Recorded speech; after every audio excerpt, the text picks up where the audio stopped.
धर्म स्नेही सत श्रद्धालु यहाँ पर उपस्थित आप सभी भव्यवर पुंडरीक पुण्यात्मा महानुभाव, आचार्य भगवान योगींद्र देव स्वामी ज्ञानाकोश ग्रंथ में अन्यत्व भावना के स्वरूप को यहाँ बता रहे थे। जो विगत व्याख्यान में देखा, अन्य शरीर मन्यो हम अन्य संबंध बांधवा एवं स्वम परम च ज्ञात्वा स्वात्म भाव चिंते शुद्धि। आचार्य मोदी ने बताया शरीर अन्य है, आत्मा अन्य है। वर्तन अलग है और वर्तन में रखा हुआ जो तरल पदार्थ है, ठोस पदार्थ है, जल है, दूध है, घृत है, तैल है, वो अलग है। या उसमें रखा हुआ गुड़, बूरा, शक्कर, अनाज आदि, आटा आदि, वो सब अलग है, एक नहीं है। दोनों की जाति अलग अलग है, दोनों के गुण धर्म अलग अलग हैं।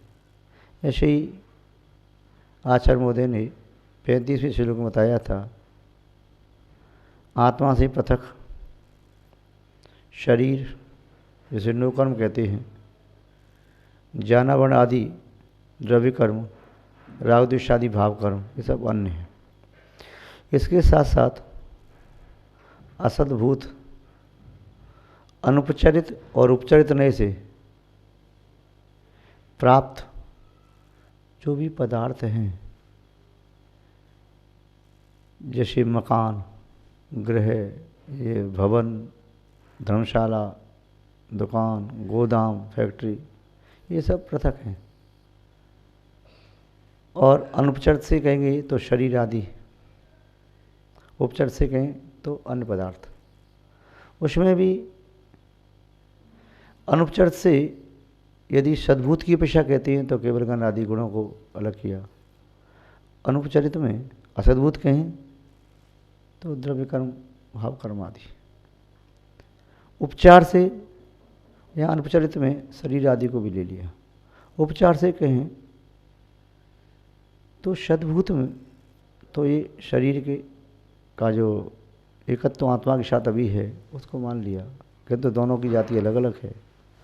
उपचार में और असद्भूत वस्त्र, आभूषण, ये सब आदि अलग अलग मानते हैं। अब यहाँ पर आचार्य महोदय 36वें श्लोक के माध्यम से बताना चाह रहे हैं कि ये आत्मा का स्वभाव क्या है और शरीर का स्वभाव क्या है। जब तक दोनों के स्वभाव का परिज्ञान नहीं होगा तब तक व्यक्ति क्या ग्राह्य है और क्या हेय है इसको नहीं समझ पाएगा। और जब तक ग्राह्य हेय को समझे बिना वो कुछ भी प्रवृत्ति करेगा, वह प्रवृत्ति उसकी संसार वर्धक ही होगी। इस 36वें श्लोक के माध्यम से वह असुच भावना का स्वरूप बताना चाह रहे हैं। उन्हीं के शब्दों में पहले देखें, फिर बाद में व्याख्यान देखेंगे। क्या कहा आचार्य महोदय ने? अत्यंत मलिनो देहो देही चात्यंत निर्मलः अवयोरंतरम दृष्ट्वा कस्य शौचम विधीयते। अत्यंत मलिनो देहो, शरीर के बारे में बता रही है कि अत्यंत मलिन है। नित गंग जमुन समुद्र न्यावे असुच दोष प्रभावत है। इस शरीर का प्रक्षालन नदी, तालाब, झील, समुद्र आदि के जल से प्रक्षालन किया जाए तब भी यह शरीर शुद्ध नहीं हो सकता। क्यों? क्योंकि ये शरीर स्वभाव से असुचि है। आचार्य भगवान समद्वत स्वामी ने रत्नकंडक सावकाचार में जहाँ पर निर्विचिकित्सा अंग का स्वरूप बताया, वहाँ लिखा स्वभावतौ शुचौकाय, शरीर स्वभाव से अशुचि है। जिसका स्वभाव ही अपवित्र है तो उसे पवित्र कैसे किया जा सकता है? स्वभाव का अभाव तो किया नहीं जा सकता। जैसे अग्नि स्वभाव से ही गर्म है तो उसे ठंडी करने का क्या उपाय है? ठंडी तो हो नहीं सकती। नीम स्वभाव से ही कड़वा है तो मीठा कैसे किया जाए? गन्ना स्वभाव से मीठा है तो खारी कैसे हो सकता है? घृत स्वभाव से स्निग्ध है तो वृक्ष कैसे हो सकता है? और वालु स्वभाव से कर्कश है तो स्निग्ध कैसे हो सकती है? कपास आदि स्वभाव से ही हल्की है तो भारी कैसे हो सकती है? और पाषाण आदि स्वभाव से भारी है तो हल्का कैसे किया जा सकता है? पर पदार्थ के संयोग से स्वभाव में कुछ अंतर तो आता है किंतु मूलतः विच्छेद नहीं होता। व्यवहार में कहना अलग है किंतु निश्चय से स्थिति वही है जो जिसका स्वभाव है। ऐसा ऐसे हो सकता है ये पदार्थ बहुत देर तक अग्नि के संयोग में रहे, इसलिए इनमें अग्नि का असर आ गया। इन्होंने अपने स्वभाव को पूर्णतया छोड़ा नहीं किंतु अग्नि के स्वभाव को ग्रहण कर लिया। तो अग्नि के स्वभाव को ग्रहण कर लेने से जल गर्म हो गया तो जल ने जला दिया, किंतु जल ने नहीं जलाया, गर्म जल ने जलाया। दूध ने नहीं जलाया, गर्म दूध ने जलाया। घृत ने नहीं जलाया, गर्म घृत ने जलाया। ठंडाई लस्सी आदि जो है उसने नहीं जलाया, वो जो गर्म हो गया था तो उसने जला दिया। तो जलाया किसने? जलाया तो अग्नि ने ही। अग्नि की उष्णता का जब घृत आदि में प्रवेश हो गया, किंतु वह प्रवेश हो गया दिखता नहीं है। प्रवेश हो गया दिखता नहीं है। घृत दिखाई दे रहा है, धवल है, स्निग्ध है, किंतु उसकी उष्णता दिखाई नहीं दे रही। दिखाई दे नहीं रही, अपना काम कर रही है, क्योंकि उसको जानने का उपाय नेत्र नहीं, उसकी उष्णता को जानने का साधन नेत्र नहीं, कर्ण नहीं, नासिका नहीं। उसकी जो उसका जो स्वभाव है उसमें जो उष्णता की शक्ति आ गई है उसे स्पर्शन इंद्रिय से जान सकते हैं। तो जिसके माध्यम से जान सकते हैं उसी माध्यम से जानेंगे तब तो जानना संभव है, अन्य माध्यम से जानेंगे तो नहीं जान पाएंगे।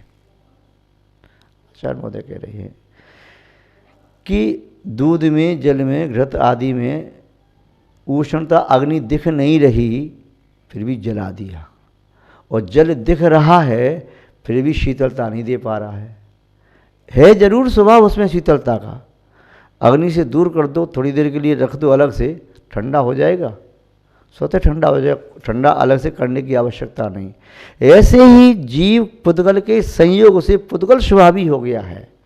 उस जीव में पुद्गल दिखाई नहीं देता, जीव जाता आत्मा निकल गई अकेली, किंतु बात आत्मा भी दिखाई नहीं देती।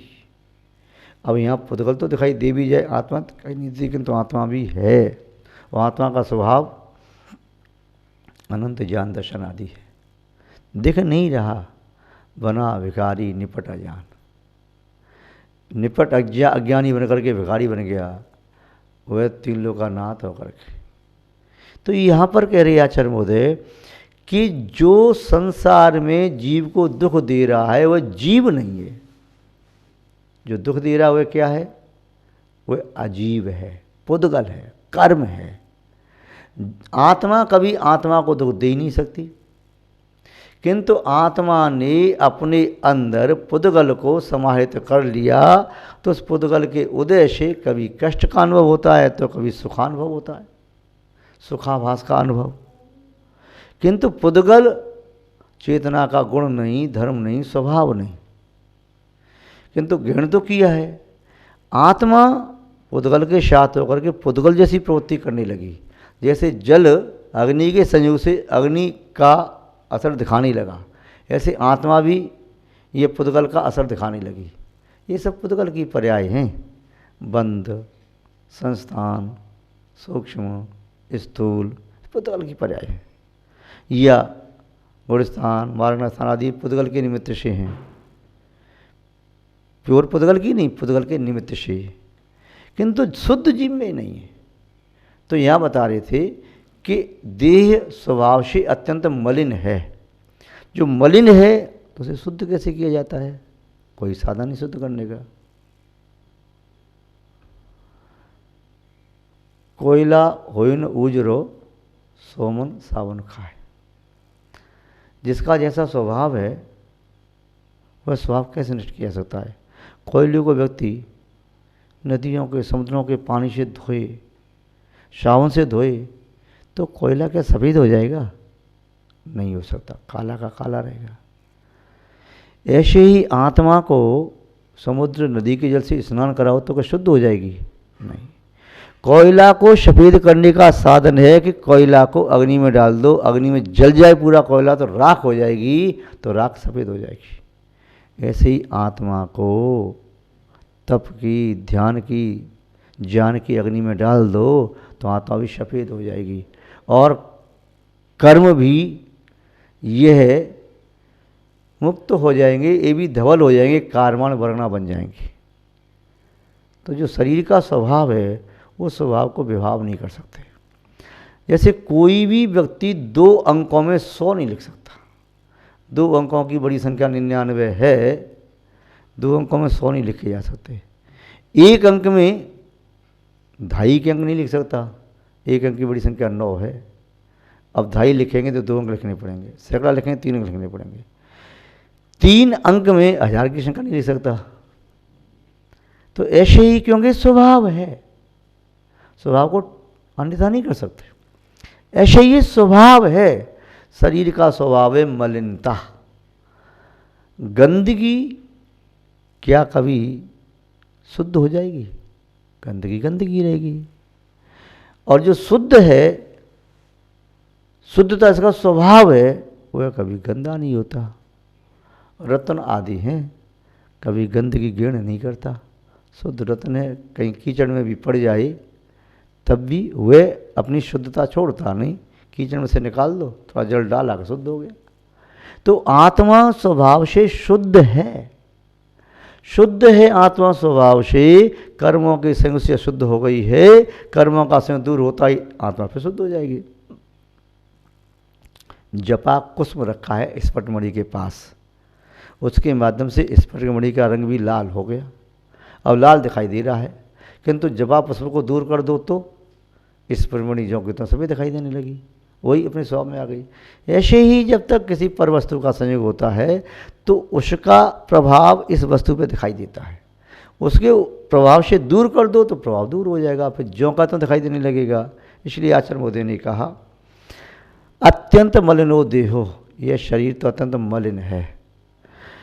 देही चात्यंत निर्मल, और देही माने देह में रहने वाली देही, ये आत्मा अत्यंत निर्मल है। इस आत्मा को, जो भव्य जीव की आत्मा है, भव्य जीव है, उसकी आत्मा को कर्म कितना भी बांधना चाहें, आसन भव्य जीव उन कर्मों को नष्ट करके मोक्ष प्राप्त कर लेगा। चाहे कितने भी कर्म हों, जिन कर्मों का फल सैकड़ों, हजारों, लाखों, करोड़ों, असंख्यात वर्षों तक भोगा जाए, किंतु फिर भी वे आसन भव्य आत्मा उसे मुहूर्त प्रमाण काल में नष्ट करके मोक्ष प्राप्त कर सकता है। वह तो कर्मों का जो संयोग था उसे दूर करते ही आत्मा शुद्ध हो जाएगी।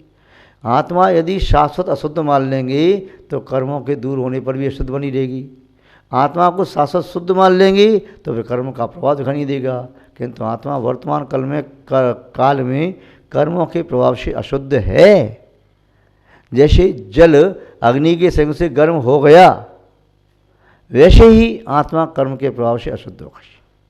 अग्नि दूर करते ही थोड़ी देर में वह जल शनै शनै शीतल हो जाएगा। ऐसे ही कर्मों को दूर करते ही ज्यों ज्यों कर्म दूर होते चले जाएंगे, त्यों त्यों आत्मा अपने शुद्ध स्वभाव को प्राप्त करती जाएगी।